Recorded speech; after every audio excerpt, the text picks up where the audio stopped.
नमस्ते दोस्तों, मैं अष्ट ज्योति आज की बात में आप सबका स्वागत करती हूँ। आइए आज की बात कर लेते हैं।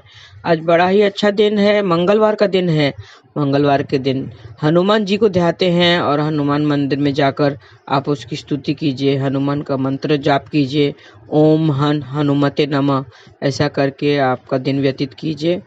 पहले शुरू में वास्तु से कर रही हूँ। वास्तु में थोड़ा सा ज्ञान देके आज की खास बात, आज के खास उपाय, मंगलवार के खास उपाय बताऊंगी और उसके बाद कृष्ण कथा में हम नाम की महिमा गाएंगे। तो अंत तक बने रहिए, आप लाभ उठाइए। वास्तु की बात कर लेते हैं। कल मैंने बताया था कि 8 मुख्य स्थितियां होती हैं, डायरेक्शंस होते हैं, 8 डायरेक्शंस होते हैं। उसमें से अगर एंट्रेंस की बात करें तो पूर्वमुखी अगर हो, घर पूर्वमुखी में द्वार है तो पूर्वमुखी में पूर्व और उत्तर में एक खाली स्थान होना चाहिए। ऐसा भवन सेहत और आर्थिक लाभ देता है। पूर्व उत्तर और या उत्तर पूर्व दिशा को खाली छोड़ें। धन और वंश के साथ सेहत भी अच्छी रहती है। तो ये थी वास्तु की बातें। और तिथि की बात करें तो तृतीया तिथि आज देर रात 1:55 तक रहेगी। आज से कल सुबह 7:33 तक हस्त नक्षत्र रहेगा। हस्त एक शुभ नक्षत्र है और हस्त नक्षत्र का प्रतीक चिन्ह हमारी हथेली को माना गया है। तो आज कुछ भी आप काम करेंगे तो सफलता मिलेगी। और इसका स्वामी चंद्रमा है। हस्त नक्षत्र के दौरान चंद्रदेव की उपासना की जाती है, उसे शुभ माना जाता है। और इसकी राशि कन्या है और इसका संबंध रीठा के पेड़ से बताया गया है। तो हस्त नक्षत्र के दौरान रीठा के पेड़ की पूजा करें, उसकी उपासना करें और उससे नुकसान नहीं पहुंचाना चाहिए। आइए हम थोड़े से उपाय की बात कर लेते हैं। आर्थिक स्थिति को मजबूत करने के लिए ओम हनुमते नमः का 21 बार जाप करना चाहिए। ओम हनुमते नमः, ऐसा आप जाप करें। एक मिट्टी का दीपक लेकर चमेली का तेल भरें और दीपक में लाल रंग की लेटी हुई बत्ती लगाएं। दीपक को हनुमान जी के मंदिर में ले जाकर जलाएं। दीपक जलाते समय दाम्पत्य अगर दोनों मौजूद हैं तो अच्छा रहेगा, नहीं तो एक जनी जाके दीपक जलाने के बाद हनुमान चालीसा का पाठ करें तो दाम्पत्य रिश्ते में मिठास आएगी। हनुमान चालीसा का पाठ करना है। एक कलावा लेकर हनुमान जी के मंदिर जाएं। मौली को हनुमान जी के चरणों में रख दें। भगवान के चरणों से सिंदूर लेकर तिलक लगाएं और मौली एक धागा अपने हाथ में कलाई में बांध लें तो सारी परेशानियां दूर हो जाएंगी और आप काम बनते हुए नजर आएंगे। बचे हुए मौली को वहीं मंदिर में रखा रहने दें। दक्षिण दिशा की ओर मुख करके आसन पर बैठें और ऋण मोचक मंगल स्त्रोत का पाठ करें। मैंने पहले भी बताया है कि मंगलवार को आप एक रुपया भी अगर भरेंगे अपने किस्त का, लोन का, तो आपका कर्ज जल्दी उतर जाएगा। तो कर्ज के बोझ से मुक्ति पाने के लिए ऋण मोचक मंगल स्त्रोत का पाठ करना है। मंगलवार के दिन कर्ज की एक किस्त जरूर चुकानी चाहिए। और खुशियां बरकरार रखने के लिए हनुमान जी के मंदिर में माला अर्पित करें। सफेद फूलों की माला अर्पित करनी है। प्रार्थना करते हुए एक धूप बत्ती भी जलाएं और उनका मंत्र जाप करें। ओम क्राम क्रीम क्रौम स भौमाय नमः, ऐसा जाप करें तो रिश्ते मजबूत होंगे। और उनको बूंदी का भोग भी लगाना है। बर्तन में शहद डालना चाहिए, ढक्कन लगाएं और हनुमान जी के मंदिर में रखाइए तो बुरी नजर से आपका बचाव होगा। एक सफेद कोरा कागज के केसरिया सिंदूर लें और सिंदूर से चमेली का तेल मिलाकर राम नाम लिखें। कागज पर, सफेद कोरे कागज पर 11 बार राम राम का नाम लिखना है। नाम लिखने के बाद कागज को अच्छे से सुखा लें और नाम लिखने के बाद उसको सुखा लें और कागज को मोड़कर अपने पर्स में रख लें तो कामों में गति मिलेगी। आज के दिन श्री हनुमान जी की उपासना करनी चाहिए तो सारे काम आपके बन जाएंगे और मुसीबतें खत्म हो जाएंगी। बच्चे के माथे पर सिंदूर लगाएं तो बच्चे की सेहत दुरुस्त हो जाएगी। जटा वाला नारियल और 1.25 मीटर लाल कपड़ा लें। नारियल पर उस लाल कपड़े को लपेट लें और नारियल को हनुमान जी के मंदिर में चढ़ाएं तो संतान सुख मिलेगा। उचित स्थान पर बैठकर हनुमान अष्टक का पाठ करना चाहिए। आज के दिन हनुमान अष्टक का पाठ करना शुभ माना जाता है। रीठा के पेड़ की जड़ में जल चढ़ाएं तो कामों में गति मिलेगी। पेड़ की जड़ को छूकर प्रणाम करें और मस्तक पर गीली मिट्टी से टिक्का लगाएं। 1.25 किलो चावल या चांदी का दान करना चाहिए आज, तो कारोबार में तरक्की मिलेगी। गले में सफेद फूलों की माला धारण करनी चाहिए। 1.25 किलो चावल या चांदी का दान जरूर करें। तो ये छोटे से उपाय हैं आपकी कारोबारी में तरक्की के लिए, दाम्पत्य की खुशहाली के लिए, बच्चों की सेहत के लिए मैंने ये उपाय बताए हैं। आप जरूर कीजिए, आपको लाभ होगा। तो ये थी आज की बातें। आज हनुमान जी का मंत्र जाप करें। ओम हनुमते नमः, ऐसा जाप करते हुए आप दिन व्यतीत करें तो शुभ होगा। आइए कृष्ण कथा में हम नाम की महिमा सुन लेते हैं कि नाम जाप किसने किसने किया है। हनुमान जी जो थे वो स्वयं शिव जी थे, शिव जी के अवतार थे, लेकिन उन्होंने भी राम नाम का आधार बनाते हुए जीवन व्यतीत किया। राम नाम लेते हुए उनको बहुत शक्ति आ जाती थी। जैसे ही वो राम नाम लेते थे उन्हें अद्भुत शक्ति आ जाती थी। हनुमान जी स्वयं राम नाम जाप करते थे। केवट ने भी तो राम नाम का जाप किया था।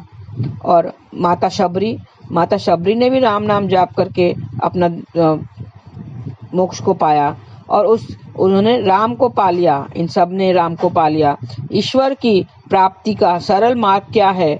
यही राम नाम जाप करना है। ये ईश्वर की प्राप्ति के लिए सरल मार्ग बताया गया है। प्रभु की नाम की महिमा शास्त्रों में भी दिए गए हैं, शास्त्रों में दिया गया है। साधुओं ने भी इसका आधार किया था और गुरु ने भी तो राम नाम जपा है। सब तो राम नाम जाप करते हैं, यही सब जपते हैं। सब ऋषि मुनि जो हुए हैं उन्होंने भी राम का नाम जपते हुए ही दिन व्यतीत किए हैं। नारद मुनि ने भी तो नारायण नारायण नारायण करके पूरी जिंदगी व्यतीत कर दी। प्रहलाद तो बच्चा था, उसने भी राम नाम जपा, हरि हरि हरि करके, और उसकी प्रभु ने भी रक्षा की। हमारे गुरुजी भी जपते हैं तो हमें भी राम नाम जपना चाहिए। अगर हम राम नाम जपते हैं तो हम अपने जगह पर सही हैं और हमारा कुछ बुरा नहीं हो सकता। और कैसे ही जीवन व्यतीत करना चाहिए। जिसे राम नाम जपा उसने ही राम को पाया। हमारी इंद्रियां कंट्रोल में आ जाती है।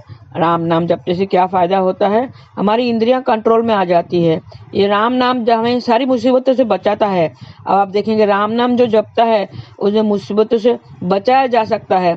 इंसान को कोशिश जरूर करनी चाहिए, कोशिश करते रहना चाहिए। भगवान कहते हैं जहाँ इंसान कोशिश करेगा और थक जाएगा वहां मैं उसे बचाने पहुंच जाऊंगा। जैसे द्रौपदी ने अपनी लाज बचाने की बहुत प्रयास की, बहुत लोगों से मदद मांगी, बहुत प्रयास किया, लेकिन किसी ने उसकी मदद नहीं की।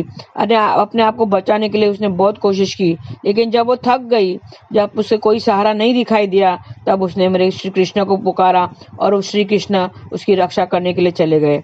प्रहलाद जो एक छोटा बच्चा था जो हरि का नाम लेता था, उसके अपने बाप से भी उसकी दुश्मनी थी, उसको बाप को उसकी दुश्मनी थी। प्रहलाद ने भी जब ईश्वर को याद किया तो वो वहां पे हाजिर हो गए और उसकी भी रक्षा की। गजेंद्र हाथी का पांव मगरमच्छ ने पकड़ लिया था। गजेंद्र हाथी ने भी बहुत कोशिश की छुड़ाने की, लेकिन वो अपनी जान बचाने के लिए मगरमच्छ के अपने पैर उसको पकड़ लिया था। उसने जान बचाने की बहुत कोशिश की, लेकिन जब वो थक गया, वो नहीं बचा पाया, उसने देखा कि वो हार गया है, वो नहीं बचा पा रहा है, तब उसने ईश्वर को पुकारा और ईश्वर वहां पहुंच गए और उसकी जान बचाई। युद्ध का पहला दिन, युद्ध का जो महाभारत का युद्ध हुआ था उसका पहला दिन किसका था? कौरवों का था। पहले दिन कौरवों की जीत हुई थी, लेकिन कृष्ण तो पांडवों के साथ थे। तो इसके लिए आखिरी दिन जो था, आखिरी दिन 18वां दिन था। 18 दिन ये युद्ध चला था। 18वां दिन पांडवों का था, आखिरी दिन पांडवों का था, क्योंकि पांडवों के साथ कृष्ण जो था, कृष्ण को चुना था, पांडवों ने कृष्ण को चुना था। मौका दोनों को दिया गया था, दुर्योधन को भी मौका दिया गया था। ईश्वर ने दुर्योधन को से पूछा था कि तुम्हें कौन चाहिए, मैं या मेरी नारायणी सेना? तब भी दुर्योधन नहीं समझ पाया। अहंकारी दुर्योधन ने उसको नहीं समझ सका कि जिसके पास ईश्वर का साथ हो वो कभी हार नहीं सकता है। इसके लिए जीत पांडवों की हुई। भगवान चाहते हैं कि हम पहले अपना तरफ से कोशिश करें।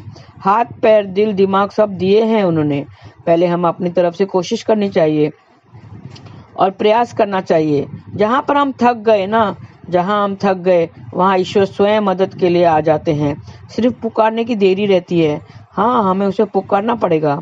जैसे इसने द्रौपदी ने पुकारा था तो मेरे ईश्वर कृष्ण वहीं पहुंच गए थे। तो हमें पहले अपने कार्य करने हैं, सारे कर्म पूरे करने, कर्तव्य को पूरा करना है और प्रयास करते रहना है। अपने जगह पे हम अपने प्रयास करते रहना है।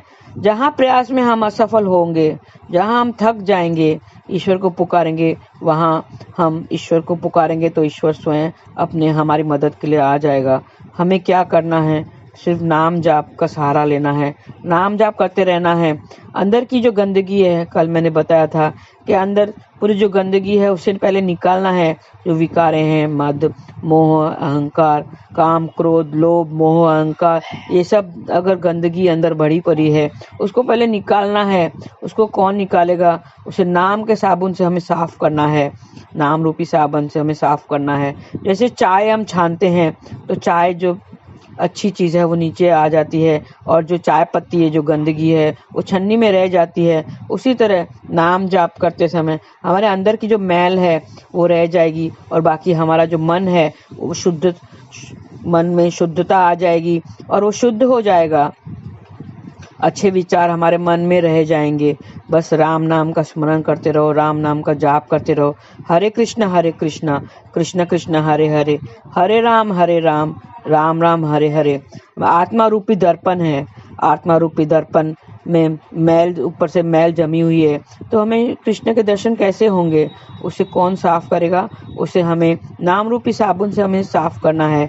विकार रूपी मैल को निकालना है। जो हमारे दर्पण में, आत्मा रूपी दर्पण में जो मैल बिछी हुई है उसको साफ करना है। तभी उस साफ करने के बाद तभी तो हमें ईश्वर के दर्शन होंगे, तभी तो हमें उस ईश्वर साफ साफ दिखाई देंगे। तो हमें नाम जाप करते रहना चाहिए। यही है कलयुग, केवल नाम आधारा। कलयुग केवल नाम आधारा। सब लोग ने नाम जाप किया है, चाहे शास्त्रों में देखो, रामचरितमानस, इसमें सब लोग ने, साधु संतों ने, ऋषि मुनियों ने, गुरु ने, सब ने तो राम नाम किया है। तो फिर हम क्यों हिचक रहे हैं? हम क्यों डर रहे हैं? ये सब शास्त्रों में लिखा गया है और ईश्वर खुद कह रहा है कि जो कलयुग है, ये अभी जो चल रहा है वो कलयुग है। वो माया, मोह माया हमें जकड़े हुए हैं, उनको निकालने के लिए सिर्फ नाम का ही आधार है। नाम की महिमा, खाली नाम ही नाम रह जाएगा। हमें नाम का सहारा लेना है। आज के लिए बस इतना ही। धन्यवाद। आपका दिन शुभ रहे। हरे कृष्णा।